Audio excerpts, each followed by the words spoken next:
کافر ہو جاتا ہے، وہ کفران نعمت کی وجہ سے کافر ہو جاتا ہے، وہ شکران نعمت کی وجہ سے مومن ہو جاتا ہے۔ وہ سمجھ کے معنی یہ ہے، سمجھ جو ہے اس کی صفت ہی یہ ہے کہ وہ کسی بھی کام میں، کسی بھی مقصد میں، کسی بھی کام میں کسی کا محتاج نہیں ہے، یعنی کہ ضروری نہیں کسی ایک پر ہی وہ سب کچھ کرے گا، یا وہ ایک نہیں ہوگا تو پھر کیا ہوگا؟ اس کا کام کسی کے بغیر رکتا ہے اور کسی کا کام اس کے بغیر چلتا نہیں، یہ سمجھ کی خاصیت ہے کہ اور پھر جو مقام سمجھیت ہے وہ بڑا عجیب مقام ہے۔ یہاں ساری صفتیں مفقود ہو جاتی ہیں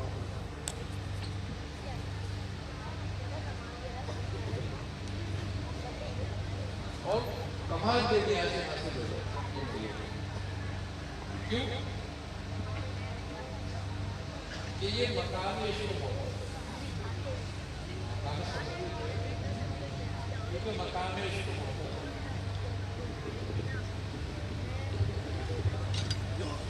جس کے معنی ہے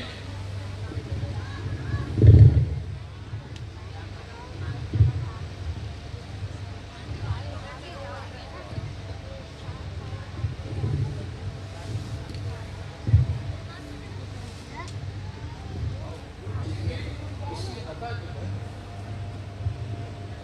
وہ کسی عیب و ہنر کے تحت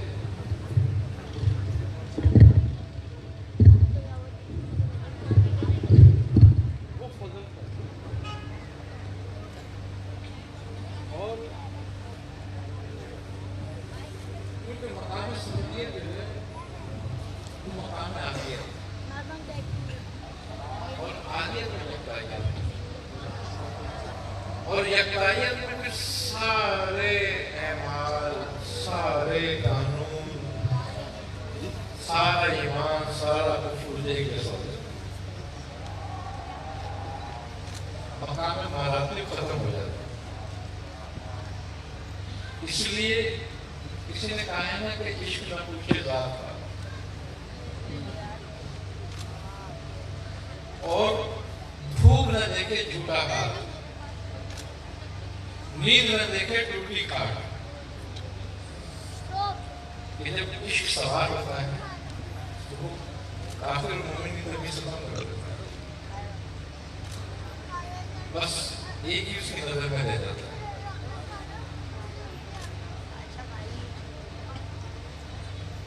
یہ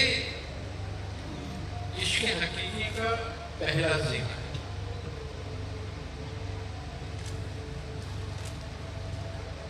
کیونکہ عشق یقین کے ساتھ، اور عشق کی اول ذات ہے، یعنی کہ عین ہے، اور عین جو ہے وہ یکتا ہے۔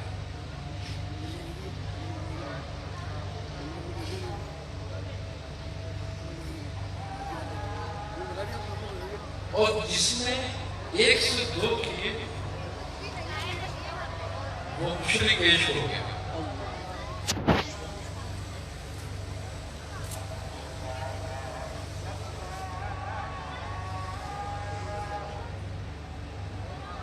جیسا کہ نبی صلی اللہ علیہ وسلم نے فرمایا کہ جیسا کہ وہ اپنی تعریف آپ کر سکتا ہے اس کی تعریف کوئی نہیں کر سکتا۔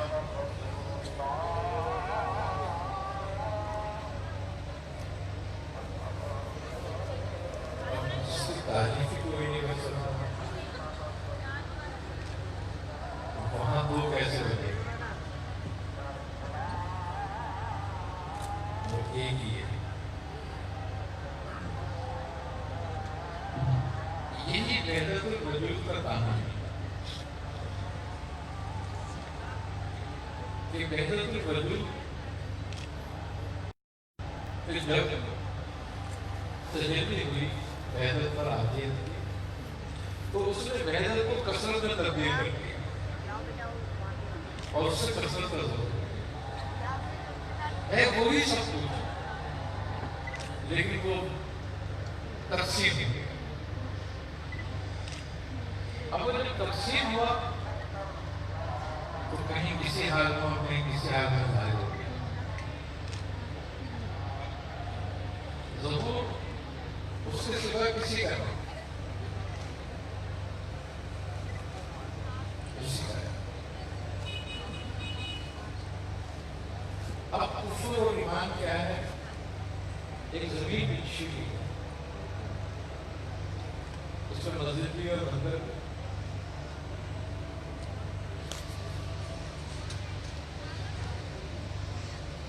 اس میں کلیسا بھی ہے، اس میں گرجا بھی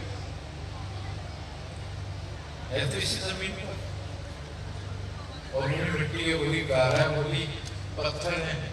اسی سے کعبہ بنایا، اسی سے مسجد بنایا، اسی سے مندر بنایا، لیکن سب جگہ الگ الگ ظاہر ہو.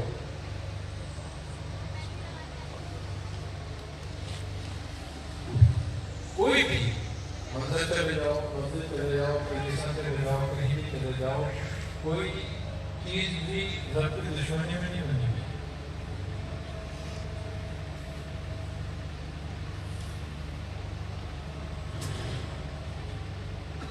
جو کچھ بنایا انسان کی جبلت میں شامل ہے، اس کی فطرت میں شامل ہے، وہ رب کو تلاش کرتا ہے.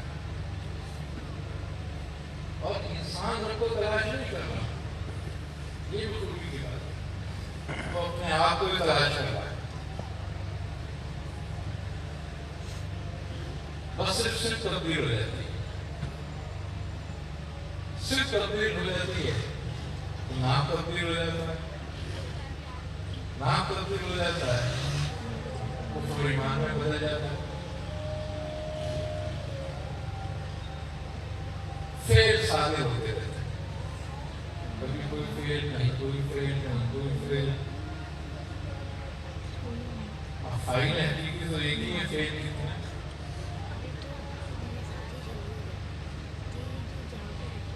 جس نے اس راز کو پا لیا وہی اصل صاحب ایمان.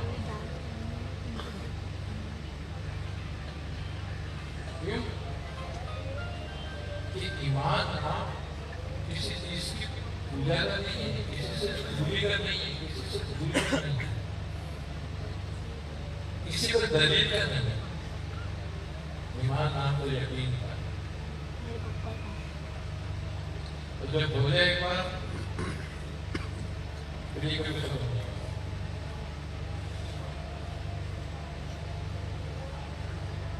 بڑی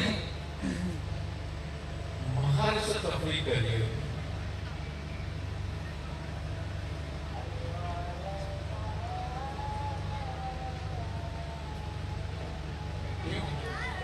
کوئی کسی مرضی کو ہے نہیں سکتا، کوئی کسی مرضی کا قوت نہیں. سوچائے روکے، سوچائے جانے رکھتے. پھر جب کچھ بھی نہیں رہا وہاں پر باتیں ایک جیسا ہو گیا. بس دو سرکاری فوجیں ہیں، دو فوجیں ہیں، ایک لال رنگ والی، ایک ہری رنگ والی. دونوں سامنے کھڑا کر کے کوئی بیچ میں ہو گیا تو پاؤ مجھے کون کہتا ہے، اب لڑو میرے لیے. کبھی یہ غالب، کبھی وہ غالب.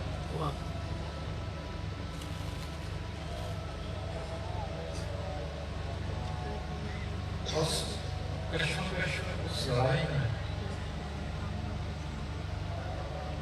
یہ حقیقت سمجھ آتی ہے.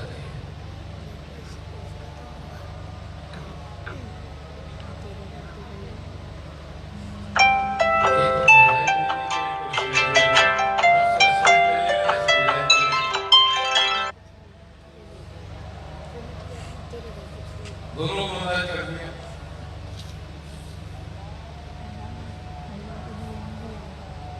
اور کہا کہ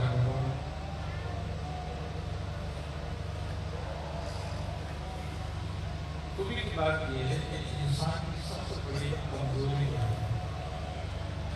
وہ ہے بولنا.